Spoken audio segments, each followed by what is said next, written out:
Hey everybody, welcome to Octo Jam 5, the 5th annual Chip 8 Game Jam.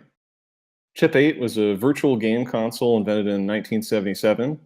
It's been kept alive through emulation, and today we write games for it using Octo, a browser-based IDE. Let's dive into the games. Yeah, let's. Okay? Yeah, that's fine. Let's do it! So we're joined by myself. I'll be playing the games. I'm John Terp. Mastagofferin is here. Hello, it's me. Did I say it right? You did indeed. Good job, John. Awesome. I didn't All right. even think. Everdread is also here. Hey, it's me, Everdread. And of course, as you heard before, Internet Janitor is That's here to me. guide us intelligently through all this stuff. We'll see how I can do. We're going to start out with, I'm going to load it up here, Death Star versus Yoda, and we're going to quickly switch. There we go. I feel like Yoda's really big, or the Death Star is really small. And I think remember? this is as far. This was my test game when I was setting up the Yeah. stream, and I think this is as far as I got. Well, this is pretty close to all there is. This was a GG. game that was made by the LDUG, which is a development meetup group based in Utah, and they basically just spent a couple hours hanging out, tinkering a little bit. The submitter here was Todd Punk. So you can move a little guy around on the screen, shoot a bullet, one bullet, and Is it one bullet forever or one bullet on screen? Well, there was only one missile necessary to take down the Death Star in the movie, so that's pretty much all there is. Yeah, but you're the Death Star, aren't you? It also only takes one Death Star shot to destroy whatever planet Yoda's on. Well, so is that Yoda's planet, or is that Yoda himself? It's really, I mean, Is It's there a open to Yoda? interpretation. I hope they clear up some of the loose ends in the sequel. Well, okay then. yeah. So this is just kind of quick and simple. There isn't really very much to talk about it from an implementation standpoint. What was its frame rate at? Was that at the actual? So this is usable running one? at a stock 7 cycles per frame, so Nice. plausible on a real Chip 8. In fact, that applies to a huge number of the games that we're going to be looking at. Awesome. That's really cool to see. Yeah, absolutely. So So this moving- is Tom Yeah. Ston Tip. Yeah, I think that's how it's meant to be pronounced. So this is by Tamar. This is one of several games that we got this year that are actually multiplayer. So the idea here is that two people would take turns hitting buttons on the keypad, and eventually, when one of them tips over the right tombstone, you win. Oh, that's clever. It's like a little lottery system. Yeah, Absolutely. Yeah. I wonder if apparently that's a skeleton or just a man hiding behind the tombstone going boo. You can also apparently he put, played you it can with put his the kids and they liked it. you can put the tombstones back up. Apparently, Oh, Yeah, I didn't know that. Strategy. that's tricky. Yeah, you could totally.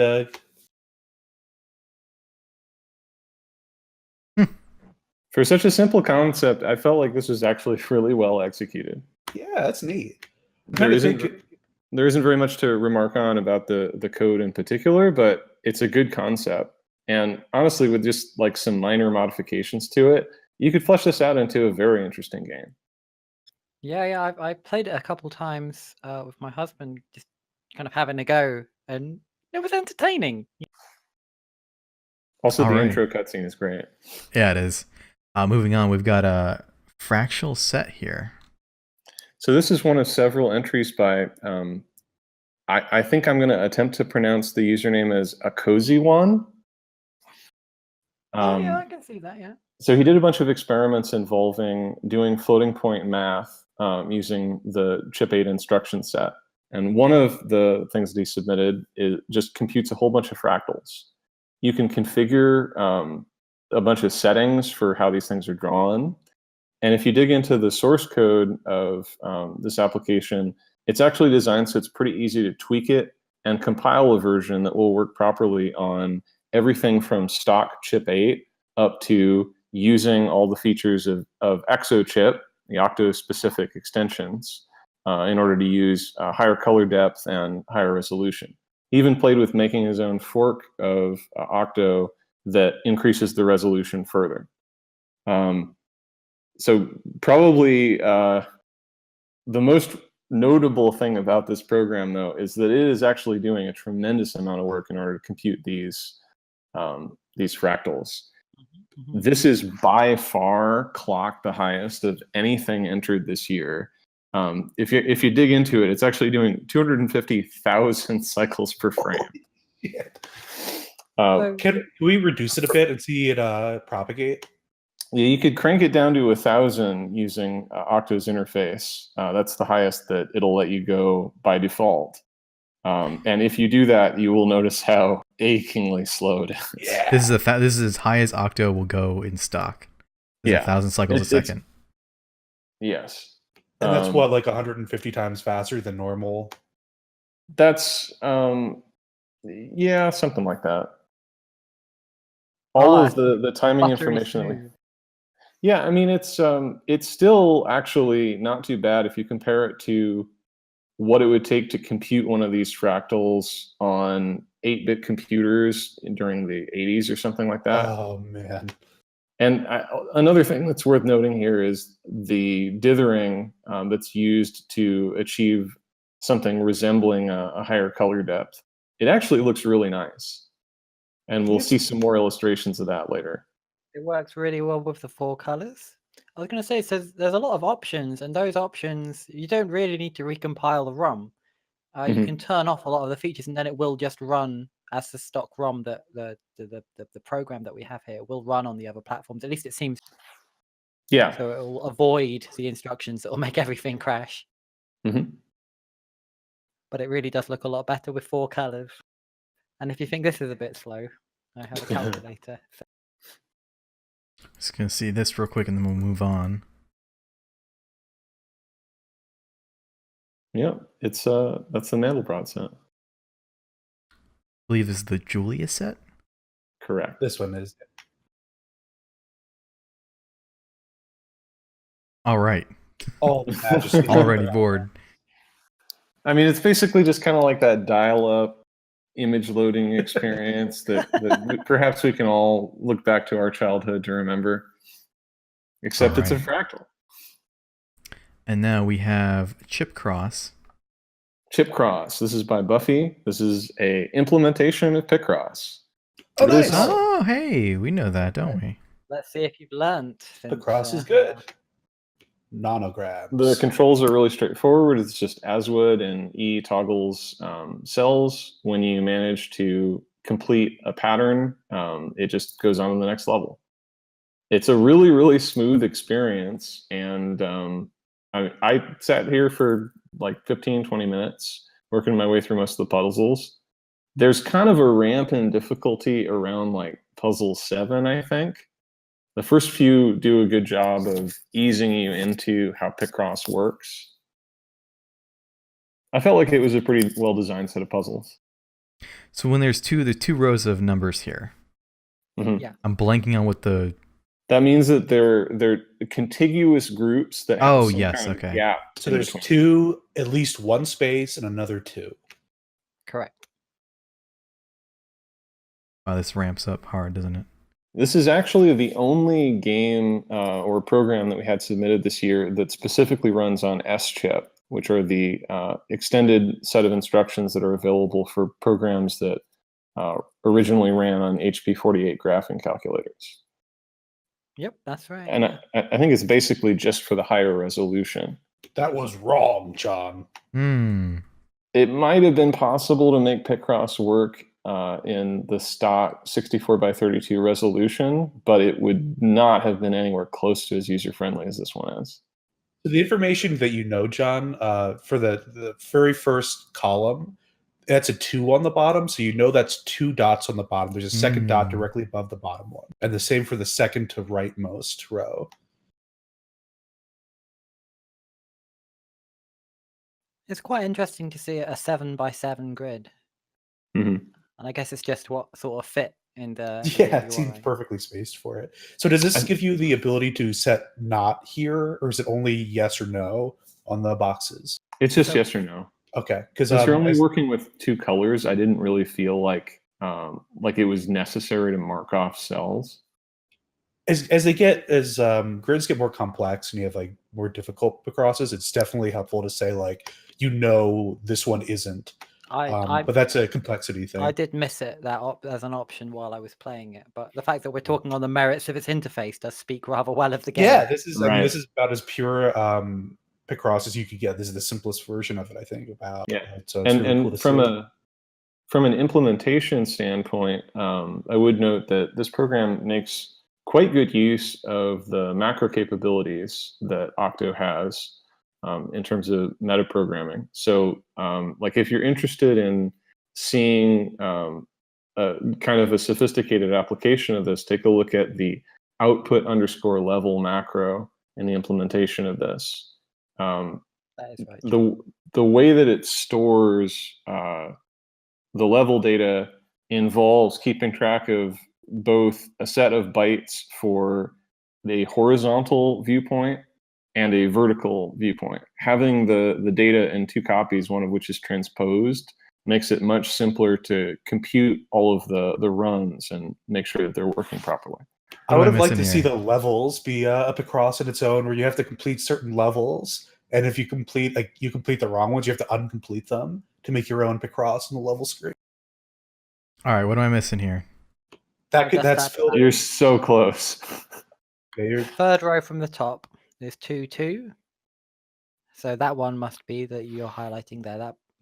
Okay. It's a smiley face, John. Oh, okay. Oh! Yeah, so the one feature I would have liked to see would be if you, instead of on double click it erases it, it just sets a single dot, because that's usually the there's nothing here. Oh yeah, the cycle through. Yeah, that's a good idea. So just click it once, you get the full dot. Click it again, you get a single pixel dot, and click it again, then it's empty. And that actually makes it way easier to do Picrosses as they get more complicated. So I actually have been doing a bunch of Picross generation for a concept, a project for Fangamer. So now I'm very keyed up on Picross. Well, we can have long Picross conversations, I'm sure now. I would much rather Picross be the standard like puzzle when I don't want to make up a puzzle than sliding block puzzles. Yes. Picross is like I'm not super into Picross. I'll play it every so often because a game has it or like somebody's doing a thing with it. And I'll always enjoy playing Picross. Like it's always, when you're not used to it, but you enjoy puzzles in general, it always sparks off like, oh, I realize how to do this within this thing. Like it has a lot of really good sort of experiential learning just by any sort of puzzle being played by a person. So it's cool. I talked a little bit with IG about this game last night, and we noticed that this game's sort of been code golfed quite a lot. Like there's a lot of things that Buffy has done to try and get the ROM size smaller and smaller. And one of the unfortunate outcomes of that is that this unfortunately doesn't work exactly correctly on hardware because it sort of relies on part of the ROM being allocated to zeros, so it doesn't have the program inside it doesn't write zeros to that address, and unfortunately on the calculator all of the memory is unallocated, so it's just random noise. Well, it's whatever was there previously, right? In fact, it is indeed whatever was there previously. If you power cycle the calculator, is there a reasonable chance it'll zero memory, or is it just kind of actually? It's quite difficult to power cycle the calculator. Like it's always sort of on. You can take the batteries out and leave it for a while, and that should do it. Interesting. So you see really mistake. Yeah, you know that has to be 3 on the left, 3 on the right. There's a gap in the middle. Because it's 3. It's a solid 3 blocks. So that's the one spot it isn't. That right there in the middle. Yeah, that's the one spot it isn't. Because it's 3, a gap, 3. It adds up to 7. Yeah, when you see 3 on a 7x7 board, there's only one pattern that could possibly be. Just like if it's just the way to go is for numbers on the actual stated numbers, you add them up, and for the number of numbers, you add that x minus 1. So for 2 numbers, both of them 3, that's 6 plus 1. And so that will always, those will be the filling it up. That's doing that as a basis. That's how you get your core information that is absolutely there and available. So Mr. Gopher, you were saying? I was pretty much there. It does a few other things. It does actually use the user flags as well, and it Mhm. uses them as sort of a separate memory that it can read to and write to without having to change the I register, which is an interesting technique, to be quite honest, because Most it's of the sort of time, like having a second I pointer. those are used for just persisting data across games because it's actually changing globals in the calculator itself. In fact, there's a little display at the top of the calculator when the first 5 have either a 1 or a 0 in them. That's the first 5 bits, I should. So what does a 1-1 mean, Everdread? So 1 means there's 1 dot filled in, any number of spaces between them, but at least 1 space, and then 1 dot. And there could be spaces after that second dot. But so if you see the 1-5s that are on the top, yeah, you have it more correctness. You have it more filled in. Oh no, Right. no, those aren't there. Those. Yeah. And then So a 1-5 Yeah, means got that it. there's got to be a space there. So there's only one pattern that can be for an entire row or column. right would You've be messed this. up the center 3 columns. Those start with 4, so you know there's a 4. Or no, so you just didn't fill it in. You didn't. It wasn't done yet. I'm sorry. We were Yep. talking about multiplayer games, and I did not previously realize it. That Chip Cross is in fact a multiplayer game. There you go. All right, It's we're just gonna move on. cooperative. We're gonna move on. We have a history of getting sucked into Picross games on these streams. That's good. Picross is a good game. I want to see it more mechanicified. I want to see people do more stuff with it because I think there's actually a lot there for like going into interesting places with Picross. Well, there's always next year. This is simple Raycast, apparently. So this is another by a cozy one. So this is running at a mere 50,000 cycles per frame, and it's pretty spectacular. Whoa! This is blowing my mind. These are real 3D graphics. Yeah. Right. So apparently, this was inspired by one of the sample programs that comes with Octo. Is a really, really, really crude Raycaster that I wrote a few years ago. And it was suffering for a number of reasons, but mainly because stock chip 8 only has one color. A random guy on a Russian forum about emulation and homebrew managed to make an improved version of my game that managed to texture map the walls so you could distinguish between multiple colors, and it conveys the depth much better. And then a cozy one took that and ran with it and made a totally crazy tech demo out of using all of the Exo chip capabilities. It's not even SnapGrid. It's like a free turning radius. Oh, yes. Wow. So it's a Raycaster very much in the same sense that a classic Wolfenstein 3D is. So what are we gonna get our first FPS? Yeah, when are we gonna get Doom on chip 8, huh? Well, we're pretty damn close. Yeah, it really is. Like, I mean, all you do is like a small wall that you can shoot down, and it just blocks you. Like that's.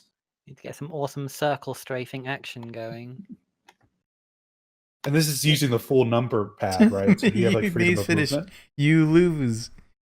Yeah, it's your home. You left your home. Oh no, you didn't beat the bot. The bot does it in 21 seconds. Mm-hmm. Is John smarter than the bot?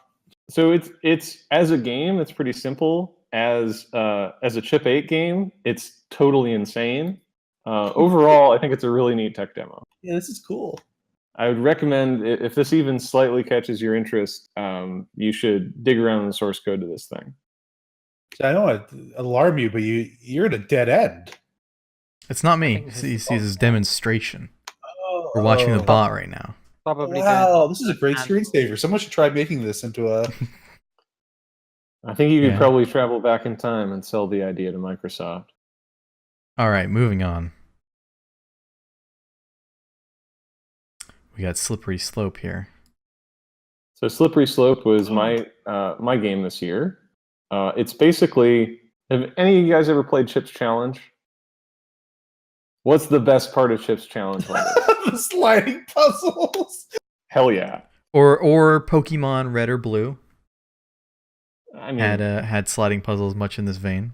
I think when it comes to oftentimes maligned default puzzles in games. The sliding puzzle is one of the that's a dangerous one. Oh, but yeah, that's actually a cool additional mechanic, though. You're already going better than the vast majority of all games that have ever done sliding puzzles. There are actually a number of other Oh mechanics no. and Yeah, elements. that's really that you cool. encounter. So these things are called mirrors. They'll just redirect you in pretty much the way that you might imagine they would. Oh, so you can get doomed in these. Yeah, if you get stuck, press E to reset the level. You're doomed. You got to make that first choice correctly. No. Yeah, you're right. You're right. Oh, you got it. It's teaching you something. Oh no. So this runs in totally stock chip 8 specs. This would work fine on the original hardware as far as I can tell. We haven't tested it yet, but that's forthcoming. The program doesn't take up anywhere close to the amount of space that I have. I was much more limited by my own creativity and the size of the board than the amount of bytes that I had to work with. There is actually a level editor available for this if anybody is interested in trying to flesh this out some more or just take your own twist on things. Do you think you could have reduced the squares to be 3x3 to give you like a 70% bigger board? The way that I started designing this game was really just working on some screenshots and seeing how many tiles I could get and and still have things that sort of look suggestive like things. Okay. When I tried to go any smaller than 5x5, it just didn't look like anything. And 5x5 also allows me to have some kind of rotational symmetry. Given how much space I ended up having left over, I do think that I might revisit this in the future and try to make a super chip version with higher resolution graphics. Yeah, that could be good, yeah. Because I think in my mind this is almost not the perfect chip 8 game, but the perfect design of chip 8 game, where because you push a button and then you just watch what happens, however fast or slow the platform is able to. Right, and for the most part, it's only one object that is needing to be redrawn every time. Aside from the glittering goalpost, but that's very inexpensive because I'm just using an XOR redraw on top of itself animation for that. Well, I love that. That makes the info screen with a falling person. all right then, I beat it. So I have Not a quick bad. question Maybe 6 about the steps. screen. How high can that counter go? Do you actually support over 255 steps? I think that the way that I wrote it properly, I can support 9,999. Oh, that's think. great. Well, So overall, I was pretty happy with that game being like the total package of a game that's playable and all that. I feel like Yeah, we've had Tank before. We've had several different interpretations of a cannon fodder style game. Scorched Earth is awesome. Always do Scorched Earth. And so this particular incarnation weighs in at 1993 bytes, runs on stock chip 8. Wait, what? It has this sort of unusual property that since your bullet trails stick around, it can make it a little bit difficult to see what is going on. But in some sense, that may actually enhance the gameplay. I'm shooting backwards. Yeah, it's very effective. We want to do that. You have the whole world in your hands. You think that was intended? Oh, absolutely. It explicitly is designed to be treating the world as a torus. Nice. That's the world. It's in fact a torus. Have you never I mean, noticed? pretty much. This game is running at 200 cycles per frame, which is a bit fast to be realistic. However, I played around with running this at slower speeds, and that basically only matters from the perspective of loading and drawing the level initially. It may not be extremely obvious, but what it's doing is using the internal lookup table that it uses of sine and cosine, and just drawing a scaled, stretched out version of a sine wave in order to generate different levels. So sometimes you get very tight, tall hills. Sometimes you get just kind of rolling landscape. It's a nice approach and allows it to reuse a bunch of code for 2 different purposes.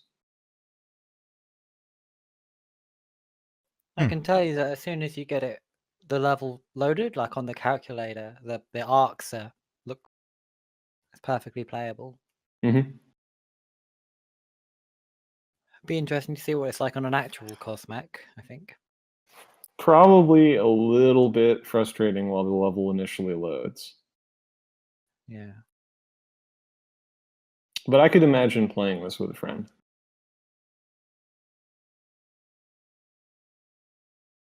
Got him. Okay. Moving right along. That's about all there is to see there. We've got a Tetra Chip. So Tetra Chip is a third entry and final entry by a Cozy One.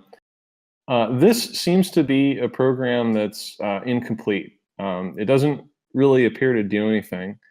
Based on reading over the code, it seems like the idea was that this was like an AI played version of Tetris. Maybe it's kind of like an inverted Tetris where the player gives an AI pieces to place. It's somewhat mystifying. Wow. Interesting. Yeah, So maybe at some point in the future we'll see this revisited and fleshed back out into something a little bit more functional. Until then, it'll just have to be a mystery. Shoe third 3. You should probably play the plus version. It's the same game, just refined slightly. Where do I find that? It's also on the games page. just below it, I think. Ah. So what's going on here? So this is yet another multiplayer competitive game. The idea is that it actually kind of reminds me in a weird way of curling. Like you move where your paddle is and you choose the angle that you're going to fire a ball in. The goal is to get your ball into the little square thing in the middle of the level. The levels are randomly generated from a whole bunch of different pieces. And when both you and the other player are satisfied with the setup of your balls and paddles, you launch them and then you just watch. And there are different kinds of obstacles and different things that move. So this is the multiplayer playable version of DVD screensaver menus. A little bit, or I mean, I was going to say it's like curling meets mini golf. And there you go. Left is number 1. It's the sequel to a game that was submitted for Octo Jam 3. Mm-hmm. And that was more of a specific puzzle game, I think, though. Right. It had a progression of levels, and this time the main difference is the randomly generated levels. I like the number 1 skull. It's too fast. Yeah, weird. I wonder what made it so fast. All right. And so from an implementation perspective, it's pretty straightforward. I would say that there are some places where there's pretty repetitive code that might benefit from using macros to eliminate some of that stuff. Like, for example, all the code in draw obstacles is very repetitive and just parameterized over the location of where it's going to draw each of these chunks of graphics. So maybe something to play around with in the future. All right. Wow. It's definitely an original concept. Very nice skull. Carbonate is our next game. Oh, this is my game. Well, tell so us this is about a tie-in game for an obscure science fiction film. Whoa, that's a lot of information. What is happening? You got you're controlling the Carbonate chamber on some kind of floating cloud city that you may or may not have heard. And there is a little instruction sheet on the page, but basically you've got these controls that you can wiggle. There's And, the two knobs and then the meter that left and right. And then you get a review of how well you did or didn't do. And you've got these temperature things on the left side and like this scanner on the right hand side. It is a little bit information dense. This is the most UI I've seen in an Octo game, I think, so far. It kind of reminds me of the like Apple II nuclear reactor simulator game. Oh yeah, I could see that. Yeah. Oh, you Well, got it that's right. actually not Good bad, job, John. I don't know what I'm doing. You're getting the two arrows within the two ranges by adjusting the knobs and controlling the rates. Yep. It's definitely like Atari level unintelligible without at least glancing over the instructions. Yeah. I understood some of how this worked, but I had a lot of difficulty getting the hang of how adjusting the first two parameters impacted like the rates at which the temperatures were changing. Because the idea is that the readouts you're getting are the external temperature of the thing, the core temperature of the thing, and then the box that's filling up on the right is like how complete the carbonate freezing process is. And so the box on the right is kind of like your overall timer to get the other two temperature gauges to the ideal range. Yep. It was an interesting. Like I was trying to think because I made a game a couple of years back based on the movie Equilibrium, and I thought I would try and do the same thing this year, but for when Cosmac VIP was out and available. So I decided, Octo Jam V, Star Wars Episode V. Mm-hmm. I mean, What is that? unknown science fiction movie. And I made it kind of like a cooking show. It's kind of hard to imagine how a science fiction movie was about this sort of gameplay, but I mean, maybe that's why it's just sort of a sleeper. Man, I he's thought this was a cursing. family game jam. Yeah, John is Sorry. not happy at all. All right. Well, that was Carbonate. Guess we got Carbonate did. Oh. Yeah, when you said it was going to be a tie-in, I thought it was going to be for like a soft drink, like some. Ooh. That has very, very loud Yes, and brutal audio. One of two games this year that had audio using the Octo Chip audio extensions. I will have to turn that off. It does do a really neat like sampled voice thing at the very beginning of the game, which I kind of like. I've turned it very, very much down. Unfortunately, in general, this is another entry that seems to be tragically unfinished. It's a little bit hard to tell what the overall experience is going to be. It's got kind of like this isometric dungeon crawler game engine and this really cool tile set. It's really intriguing, and I would love to see this maybe revisited next year with more time. But as it is, there doesn't seem to be much of a game yet. Well, that kind of the palette really evokes that sort of hyperlight drifter sort of feel to me. Right. Yeah, I'd love to see this go somewhere. And you can dig around in the source code to it to find all kinds of sort of fleshed out subsystems for the thing. There's a whole bunch of general purpose math routines. There's a whole mechanism for doing bank switched code. I hope that DigSite 8 gets revisited next year and turned into something playable. I'd really like to see where they go with it. Well, our next game is Red October 5. Oh boy. It's time for another adventure from Team Kesha. Oh. Although it's not technically in the Kesha universe.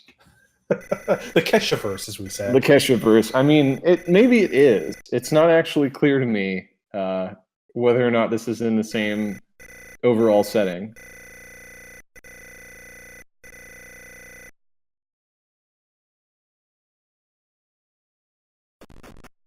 Ooh, a lot of good audio here. Yeah. Actually, like the first good use of the audio chip I think we've had. Yeah. It's these just sprites sort are of cool. percussive sound effects. And so this game is it's a sort of dungeon crawly RPG. So you have the ability to straight up attack enemies. The sort of ruler-like thing gauge across the right hand of the screen is your health. He's already dead. You can yeah. You're really gonna want to repair. Oh, dead. Yeah, you might want to refresh. Yeah, I think I'm a few seconds behind here. Yeah. Yeah, I'm not sure what all these other abilities are or do, and sometimes the attack doesn't do as much consistent damage as I was expecting, but as soon as you get out of this, any health that you've lost comes right back. Yeah, so don't worry about your health across battles. It only matters within a battle. Get the shield. I think, like, my general interpretation of it is that Whoa. engineer is like buffing yourself and hack is debuffing the enemy. As you manage, yeah, I found this as well. It seems to be sort of a hole in the world. It's possible that I was just missing something, that there's some reason to go to that screen. Maybe that's where you're supposed to go at the end or something. So you wander around a pretty expansive map here. There's at least one like environmental tile set thing that I really hope you run into and notice, because it's hilarious. As you fight, you gain additional abilities that you can choose from in the combat menus. Yeah, there you go. You see that lake? Or is it a lake? I missed it. Go down. Yeah. Well, I I'm in a think fight right now, so. Okay. there's still some delay there, but I think there's a face in a lake that you were near recently. Oh, these options are all. Yeah, Whoa. yeah. Basically, what I found is that from a gameplay perspective, the amount of damage that you both deal and take seem very, very random, even whether you're buffing or not. And so, as a result of that, any of these fights that involve 4 enemies, you either get lucky or you just die. That's a bit of a bummer. The other thing is died. that as I managed to progress through fights and become more powerful, I got a bunch of additional abilities here, but it really just kind of seemed like the ones that I unlocked were maybe more powerful versions of the existing attacks. It's kind of hard to tell. You had no chance, John. Yeah, Weird. there's a screen Engineer. that has one of those power-up shields that you can just pick up over and over again, because they seem to just come back. When you Whoa, scroll I back have. on Okay, screen. I have way more. I really like the picture of when you died, where it's just like your leg sticking up or something. At least that's how I interpreted it. It's a shallow grave. Yeah, I could never beat this fight here, and after a while I would attack and it didn't seem like I could hurt them at all. So I don't know what I was missing. There are also some fights where it seems like the enemy intentionally does nothing for like 2 or 4 turns in order to give you an opportunity to do something. So I can't help but think that there's a bit more strategy to this than I was able to figure out. Check out that Lennon Lake. So good. There are a couple of buildings that you can go inside, and there's more to the map. Yeah. This was a Yeah, fight there that is, This was the fight that completely stumped me. I could not get past this after killing everything else. But, overall, it's a lot more forgiving than it has to be. It's just kind of the difficulty level is sort of uneven, and I would be happier if there was a bit less randomness to the combat, so I could feel like I was employing more strategy. It feels like the randomness makes it very likely for things to just be unwinnable, unless there's some sort of strat that we couldn't find. Because because in those fights you can see like sometimes it takes a few pixels off of you, and sometimes it takes like 2/3 of your life. Or maybe if I was variance. Clear on how some of the buffs and things were supposed to work, I would be able to plan better. As it is, since you don't get a lot of feedback on what those are doing, aside from just, sensing whether or not you are doing more damage, it's difficult to plan very much. Yeah, I don't really get a good sense of like what attacks are better or what am I supposed to do or what any of this does. Mm-hmm. From a technical perspective, it's really impressive. I think that the gameplay could probably use a little bit more polish. Well, yeah, it's definitely the best realized RPG combat system we've ever seen on a Chip 8 game. I think if you go down and to the left, John, that's where one of the places where it has a building that you can get in. So because of the delay, it'll be another down on that. It's in the southwest corner of this island, in general.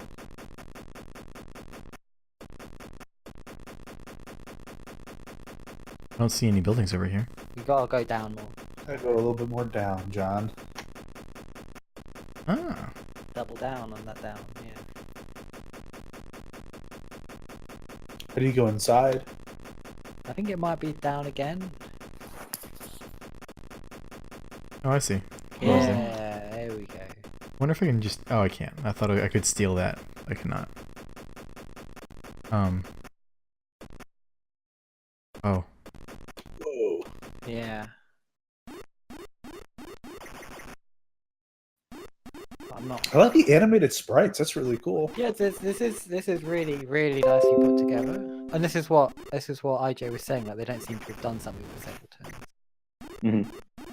Yeah, and so I got the impression that certain enemies were designed that way because these enemies do seem to be powerful for just there being a pair of them, and so I would do some debuffs and then start banging on them, and that seemed to work better. So for some parts of the game, there is some strategy that I can figure out, but then there are other places where I just kind of hit a brick wall.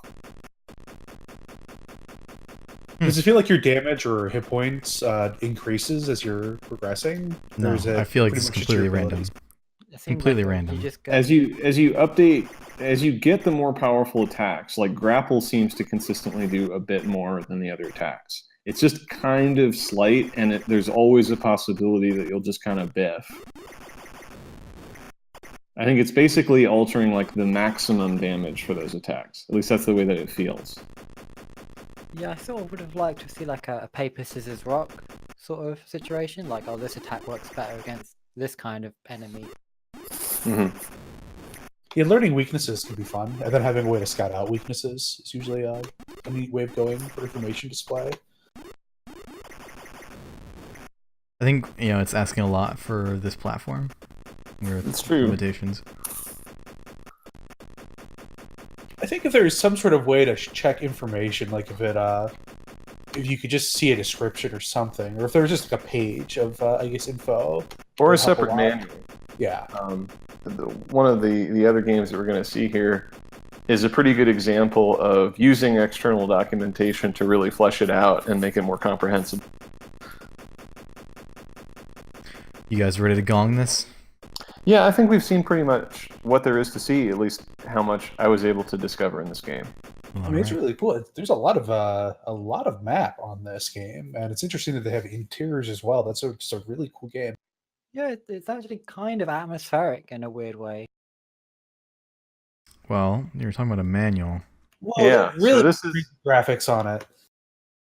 So this is Octo Rancher by System Logoff, the brilliant mind behind Divinate and 8 Tourney from previous years. It comes with an entire faux PS1-esque manual for this thing, complete with information about not powering the system off while you're playing. It does a lot to just sort of, in some cases necessarily, in other cases unnecessarily, explain aspects of the game, fleshes out the universe that you're in. I would highly recommend that anyone who finds this even slightly interesting take some time to flip through the manual for themselves. It's a treat. Oh, Yeah, this looks really cool. I like It's it. Seems nicely to designed. include the game code as well, as it would Yeah. have had to. Oh, that's good. You got to pad out that page count. This is how But I people get to love scroll up to the thing where it shows some of the different monsters that you can achieve. They're the illustrations. I think that these are all great. Jeez. The names of these monsters are never actually presented in the game itself. So the way that the gameplay works is it's like a hyper minimalist version of Monster Rancher. It just boils down to your monsters have a certain amount of health and they have a level. The level is how much damage they do, and the health is how much damage they can take. You, the trainer, have a level, and as you win fights with your monsters, whether they win or lose, your trainer level is going to gradually go up, and that impacts how powerful your monsters are to start with. This is really cool. And every time you summon a new monster, you get an opportunity to just sort of like scribble a pattern in the summoning circle, and that will determine what monster you get. They'll have different appearances and different stats. So when you train, does that mean when that one does win on your side, it does bonus damage?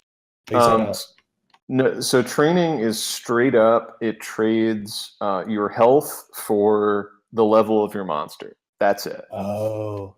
And as far as I can tell, it is a killer strategy to just train down until you have 1 health, because you're always facing up against monsters that are starting at a comparable level to you, and you want to be able to take them down in as few rock, paper, scissors wins as possible. Yeah, that seems, I don't know. I should also say that that John, if you want a little bit of an edge here, a pro strat for this is draw 1 pixel down from the starting position. You just from where you start, you just draw 1 pixel down and then enter, and you'll get a level 3 monster. What? Okay. There are lots of ways to get a reasonably powerful monster. That's just a thing that's extremely repeatable. That's a lot of health. It's a level 1 though. Well, the amount of so health repeatable. Weird. Maybe there's also an element of randomness to it. It seemed to be working consistently for me. You probably don't want randomness if you kind of want to be able to have the same picture become the same thing in these games. That was the cool thing about the CDs and the original Monster Rancher, is that everybody could get the same monster from the same disc. Right. Well, the way that the summoning process works is it's scanning the pixels and basically counting up like how many pixels there are on even and odd rows and different thresholds that it's looking for each of those things. It's a bummer because, you know, there will be times where you're still holding E from the fight, and it'll just summon. On the one hand, it is kind of fun to just slam through this game, like barely paying attention to anything. But on the other hand, there are some of the monsters just.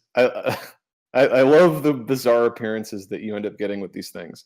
It's kind of improved by the super pixelated graphics, because you just have to picture in your head what this thing looks like. I'd like to see some fan art of this. These are better than Pokemon. For sure. And there are apparently over 60 possible Whoa! monsters. Is this the same gameplay almost as Monster Hunter or Monster Rancher. Monster Rancher, my no. apologies. Monster Rancher, during your battles, you go to like an arena. It's not really rock, paper, scissors based. It's more like it's positional based. Like the distance between the monsters, you can use certain attacks. So it's all like, how do you edge closer or farther away from the other monster than use your attacks efficiently? Yeah, It doesn't seem there's any, like, you'll just lose health until you die, and then you do it again. Doesn't seem to really be a It's video point to this games. game. You can just grind and play, and eventually it's possible for you to win. However, if you don't train and have a level that's comparable to your enemy, the odds are that you're going to lose. Yeah, well, you don't get any health back, so it really is just Right. like Well, life. you're definitely not supposed to win through the game with just one monster. You're supposed to just keep. I mean, in that sense, I think it's a successful artistic statement about. Yeah, the disposable items, these monsters. Just Exactly. use them and lose them. the culture in which we find ourselves. Mm-hmm. There's a lot of graves. You're so close. Guy has done You're so many close to getting that graves. trainer license, John. I hope, yeah, you Am get to I? level 10, the game ends, and then you just see all the graves of your old pets. I think that'd be that good. would have been what pushes this over the top to a truly successful art game, would be if it did the sorrow ending. Just makes you see every one of your monsters. It's like in memorial, and it slowly scrolls through every monster at their normal size, one screen at a time. Well, we got our license, and that's the They're end of Super Rancher. Yeah, we're a Super Rancher Exactly. now. Who That's knows it? what you'll do with that license? That's You should it. try being a breeder now. So do we reckon that would work on the original Cosmic? I think so. It's getting a little bit close to the overall size limits that we're working with, but Alright. speed is plausible. Spoong. Boom. Spoong. So Sharp and Spoon, or sorry, Subsuper was the one who completed this game, and he spent quite a while tinkering with a variety of prototypes on making card games. He was really interested in making like a solitaire. And then he ran out of time, and with about 2 hours left in the competition, he wrote Pong. Nice. And it sure is Halloween-based Pong. Theming. I do love that pumpkin. It's the third smallest submission that we got this year, weighing in at 209 bytes. It runs at a totally plausible speed. It is multiplayer, none of that fancy AI that everybody's talking about so much these days. It is a totally competent, simple version of Pong. Can you go up and reset? It looks like you can. Like go all the way up. You could. Yeah, you could go all the way up. Wrap around. Yeah. I also So really that's love Spoon. the reveal. Boom. I think it's like Spooky Pong. Yeah, Spooky Pong. So we got Fizzbuzz here. Fizzbuzz. So I'm sure that many of you have found yourselves in an interview and realized that your knowledge of Chip 8 is going to determine whether or not you get the job. So this program is just a bunch of. Yeah. Yes. So this was a somewhat interesting submission in that this is a Chip 8 program that was not written using Octo. The reason that the creator, Verisimilitude, submitted it was because he was using this as an opportunity to play around with his own development tool that he's been working on. And there are a bunch of links in the description that talk more about the implementation of this program and the tooling that he built. If you guys are interested in seeing some alternative approaches to things, check it out. It's kind of interesting. Other than that, it's just a tech demo, and it's 104 bytes. The algorithm that it uses is pretty much the most efficient way to do something like a Fizzbuzz. Instead of trying to implement a general purpose modulo operator or do trial division or anything like that, it keeps track of separate counters that are all counting up. And That's how it does it. and if you're interested in seeing how this thing works in the context of Octo, you can actually disassemble this. If you want to, John, you could you just take the compiled output and run it through the Octo disassembler, and you could see the overall structure. Sure. I can't believe it just goes 1, 2, 3, 1, 2, 3. That's so cheeky. Yeah, so it's in the binary tools drawer. And I hit decompile, and it just says native. You might copy the code over. I did. Oh. Let me refresh. Binary tools, decompile.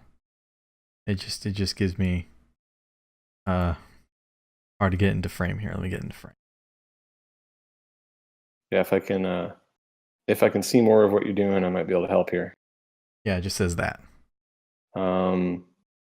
Okay, I don't think that you're working with the output, the compiled output of the program. Aha. You were correct. There you go. So that's the non-smart disassembly of the thing. If you have it in static analysis mode, then you will get a structured disassembly, and so you can see that it does a few clever things. It overlaps some sprite data where it can be reused. But so overall, I would recommend that people have a look at this. All right, our last game of the showcase is Pancake 8. This is by Combinatronics, aka Aaron Williams. This was a slightly late submission due to some problems that we had with the submission system on the site, but we managed to get it in. So this is a straight up puzzle game. It's Towers of Hanoi? No, not really. So the idea here is that you can sort of insert your spatula underneath some point in a stack of pancakes, and you can flip that whole stack around. So the idea is that you're trying to get the stack of pancakes into order with the smallest number of flips possible. Can't you just flip the full stack with this one? Yes. Is what I'm intending to do. So But the controls this is an are not introductory puzzle. like that. Very nice. That's a great stack. That's a tiny pancake on the top.